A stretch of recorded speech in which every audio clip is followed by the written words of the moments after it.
ഉയർന്ന cholesterol level ഇന്ന് ചെറുപ്പക്കാരെ പോലും അലട്ടുന്ന പ്രശ്നമാണ്. നമ്മുടെ ലൈഫ് സ്റ്റൈലിന്റെ പ്രോബ്ലംസും അമിതമായിട്ടുള്ള ഭക്ഷണത്തിന്റെ ഉപയോഗവും തന്നെയാണ് ഈ പ്രശ്നങ്ങൾ ഉണ്ടാക്കുന്നത്. പലപ്പോഴും കൊളസ്ട്രോൾ കൂടുതലാണെന്ന് കണ്ടു കഴിഞ്ഞാൽ കുറയ്ക്കാനുള്ള സ്വയം മാർഗങ്ങളൊക്കെ നോക്കി ഒടുവിൽ രക്ഷയില്ലാതെ മരുന്നുകളെ ആശ്രയിക്കേണ്ട ഒരു അവസ്ഥയുണ്ട്.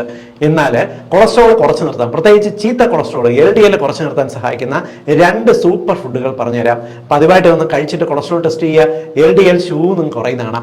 ഒന്നാമത്തത് ഓട്സ് ആണ്. ഓട്സ് എന്ന് പറയുമ്പോൾ ഇൻസ്റ്റന്റ് ഓട്സ്, നമ്മുടെ കടയിൽ കിട്ടുന്ന പെട്ടെന്ന് വേവുന്ന ഓട്സ് അല്ല കേട്ടോ. സ്റ്റീൽ കട്ട് ഓട്സോ റോൾഡ് ഓട്സോ ആണ് വാങ്ങേണ്ടത്. ഇവയ്ക്കകത്ത് ഉയർന്ന അളവിൽ ഫൈബേഴ്സ് അടങ്ങിയിട്ടുണ്ട്. ഇവയ്ക്കകത്ത് ബീറ്റ ഗ്ലൂക്കൻസ് എന്ന് വിളിക്കുന്ന ഒരു സോലുബിൾ ഫൈബേഴ്സ് അടങ്ങിയിട്ടുണ്ട്. ഇത് നമ്മുടെ ശരീരത്തിലുള്ള ചീത്ത കൊളസ്ട്രോളിനെ ബൈൻഡ് ചെയ്ത് പുറത്തേക്ക് കളയാനായിട്ട് സഹായിക്കും. പതിവായിട്ട് ഒരു നേരം ഓട്സ് നിങ്ങൾ ഉപ്പുമാവ് ഉണ്ടാക്കി, പ്രത്യേകിച്ച് സ്റ്റീൽ കട്ട് ഓട്സ് വാങ്ങി ഉപ്പുമാവ് ഉണ്ടാക്കി കഴിക്കുകയോ ഇല്ലെങ്കിൽ പച്ചക്കറികളോടൊപ്പം ചേർത്ത് കഴിക്കുകയോ ചെയ്തു നോക്കുക. കൊളസ്ട്രോൾ കുറയും. രണ്ടാമത്തെ ഭക്ഷണം എന്ന് പറയുന്നത് ചിയ സീഡ്സ് ആണ്. ചിയ സീഡ്സിനകത്ത് omega-3 ഫാറ്റി ആസിഡ് സമൃദ്ധിയായിട്ട് അടങ്ങിയിട്ടുണ്ട്.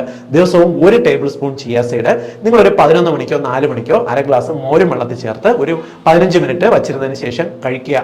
ഇവയ്ക്കകത്തുള്ള ഗുണം എന്ന് പറയുന്നത് ഇതിനകത്തുള്ള omega-3 ഫാറ്റി ആസിഡ് നിങ്ങളുടെ ശരീരത്തിലുള്ള ചീത്ത കൊളസ്ട്രോളിനെ LDL കുറച്ച് ഗുഡ് കൊളസ്ട്രോൾ അല്ല HDL വർദ്ധിപ്പിക്കാൻ സഹായിക്കും. കൊളസ്ട്രോൾ എല്ലാവരുടെ അറിവിലേക്കായിട്ട് ഇതൊന്ന് ഷെയർ ചെയ്ത് കൊടുത്തു.